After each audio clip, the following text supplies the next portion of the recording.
You are born in a world where the sky isn't blue. It's a bruised, heavy shade of charcoal.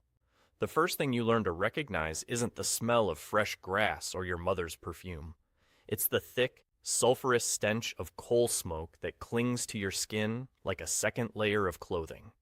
In the mid-1800s, while the wealthy in London and New York are celebrating the dawn of the modern age, you are living in its shadow. You don't have a childhood, you have a countdown. In these northern mining towns, turning 6 isn't about getting a new toy or starting school. It's the day you become a unit of production. It's the day you're handed a flickering candle and told to descend into the throat of the earth. Imagine, for a second, leaving the sunlight behind at 4 a.m. You're shivering in a thin cotton shirt, your bare feet hitting the cold, damp mud. You step into a rickety wooden cage, and as it drops 500 feet into the blackness, your ears pop and the temperature rises. This isn't a scary campfire story. This was the daily reality for thousands of children who fueled the Industrial Revolution. They weren't just workers, they were child coal slaves.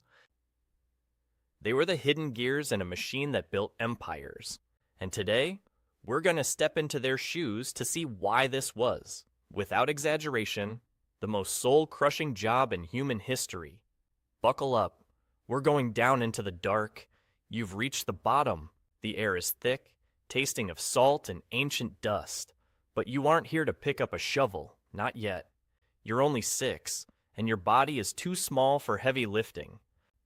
So, the overseer drags you to a heavy wooden door deep in the labyrinth of tunnels. "Stay here," he says. "Don't let the air escape." This is your life now. You are a trapper. Your entire existence is reduced to a single movement, pulling a string to open a ventilation door when a coal wagon approaches, and letting it slam shut the moment it passes. If you think the hard labor was the worst part, you're wrong. The true horror of the mines didn't start with broken bones. It started with the silence, because candles cost money, and your parents are too poor to provide them. You sit in the absolute void, for 12, sometimes 14 hours a day. You are draped in a darkness so thick you can almost feel it touching your skin. There are no books, no toys, no one to talk to, just you, the dripping of acidic water, and the scuttling of rats over your bare feet. Modern psychologists call this sensory deprivation. We use it today as a form of high-level torture in maximum security prisons. But in the 1840s, it was just Monday for a first grader. You start to hear things, voices in the wind tunnels. You start to see shapes moving in the blackness that aren't there. Many trappers were found huddled in fetal positions, crying silently because they'd lost all sense of whether they'd been down there for 10 minutes or 10 years. But as terrifying as the isolation was, there was one thing every trapper feared even more: growing up. Because the moment you grew tall enough and strong enough, they took you out of the shadows and strapped you into a harness that would change your body forever. By the time you turn 9, the mercy of sitting in the dark is over. You've grown. Your muscles are developing, and in the eyes of the mine owner, that makes you a perfect replacement for a mule. See, the tunnels in these mines are often only 24 to 30 inches high. Too narrow for a horse, but just right for a child. This is when you become a hurrier. The overseer hands you a girdle, a thick, crude leather belt. They wrap it around your waist and attach a heavy iron chain to it. But here's the part that sounds like something out of a medieval torture chamber. That chain passes between your legs, hooked to a heavy wooden cart filled with hundreds of pounds of raw coal. You aren't walking anymore. You're crawling, on all fours, like a dog. For the next 12 hours, you are dragging that cart through the mud, the slush, and the sharp coal dust. Because the chain is constantly jerking between your legs, it rubs your skin raw until you're bleeding. But you can't stop. If the cart stops, the production stops. And if the production stops, the whip comes down. But the damage isn't just on the surface. It's rewriting your DNA. Because your body is still growing, this constant, agonizing strain begins to warp your skeleton. Your spine curves into a permanent C shape. Your joints swell with premature arthritis. Some children, known as thrusters, don't even use a harness. They use their heads. They lean their foreheads against the back of the coal carts and push. By the age of 12, many of these kids are completely bald on the top of their heads, their scalps covered in thick, leathery scars from years of friction against the wood. You're not a child anymore. You're a biological machine being ground into the dust. Your growth is stunted, and you'll likely never reach 5 feet tall. You look 40, but you haven't even hit puberty. However, as much as your muscles screamed and your bones bent, the most dangerous enemy wasn't the weight of the coal. It was something you couldn't see, something that entered your body with every single breath you took. In the world of a child miner, the air isn't just something you breathe, it's something you eat. Within minutes of entering the shaft, your throat feels like it's been lined with sandpaper. You're inhaling black gold, but in its dust form. It's a silent executioner. Every breath you take is a deposit into a bank account that only pays out in death. This is what we now call black lung or pneumoconiosis. For these kids, it wasn't a possibility. It was a guarantee. The fine coal dust settles deep in the lung tissue, turning pink, healthy organs into hard, shriveled blocks of charcoal. You'd see 10-year-olds with the hacking cough of an 80-year-old heavy smoker. They described it as feeling like their lungs were filled with broken glass. Every breath was a struggle, a constant reminder that even if you escaped the mine would never truly escape you. But while the dust killed you slowly over years, there was something else in the air that could end your life in a millisecond. Deep in the seams of the coal, trapped for millions of years, is a highly flammable gas called fire damp, mostly methane. It has no smell, no color. You don't know it's there until it's too late. If a supervisor's lantern flickered or a metal tool struck a stray spark against a rock, boom, the tunnel becomes a flamethrower. Because the shafts were so narrow, there was nowhere for the pressure to go. It would rip through the mine, incinerating everything in its path. If the explosion didn't kill you, the after damp, the carbon monoxide left behind, would quietly put you to sleep forever. In the pitch black of the mines, the gas wasn't the only thing with a short fuse. The men watching over you were often far more volatile. If the mine was a machine, you were just a cog. And in the 1800s, if a cog got stuck, you didn't oil it. You beat it until it moved again.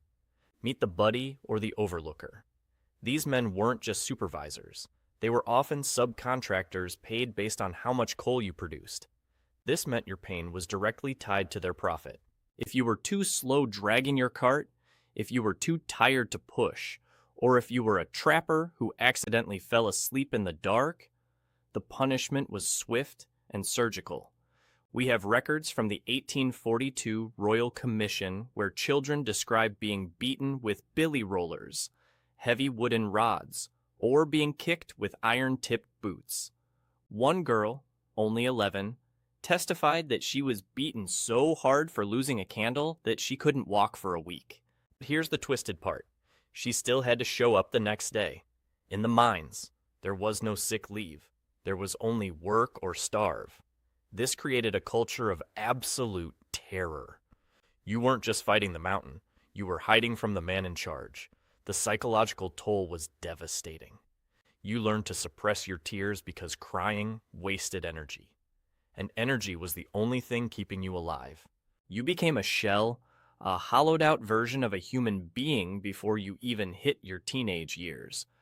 But as brutal as the buddy was, there was one thing even he couldn't control.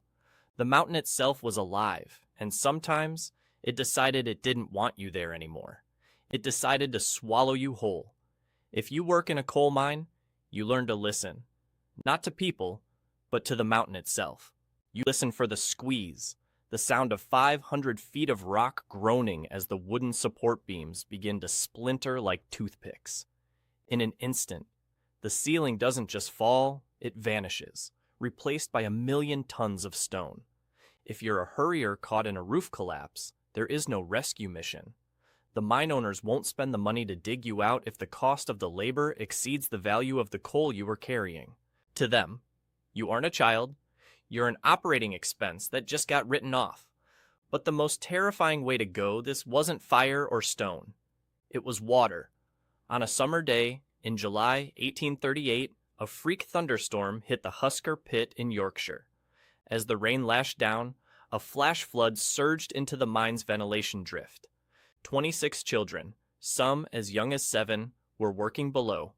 As the water roared into the dark tunnels, they did what any terrified child would do. They ran. But in the pitch black, they ran straight into a trap.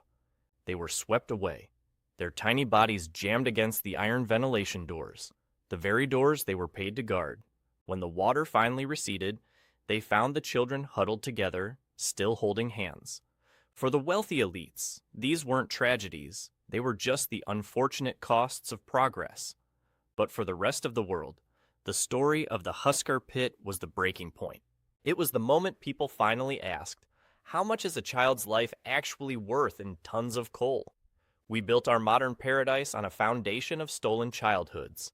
Every skyscraper, every light switch, and every luxury we enjoy today was paid for in advance by 6-year-olds who forgot what the sun looked like.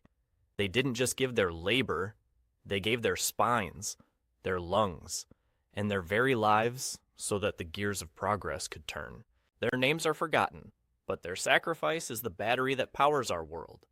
Next time you flip a switch, take a second to remember the trappers and hurriers who lived and died in the dark so we could live in the light. If you believe history's darkest corners deserve to be seen, hit like and subscribe. One final question for you. Is our progress ever worth the price of a child? Let me know your thoughts below.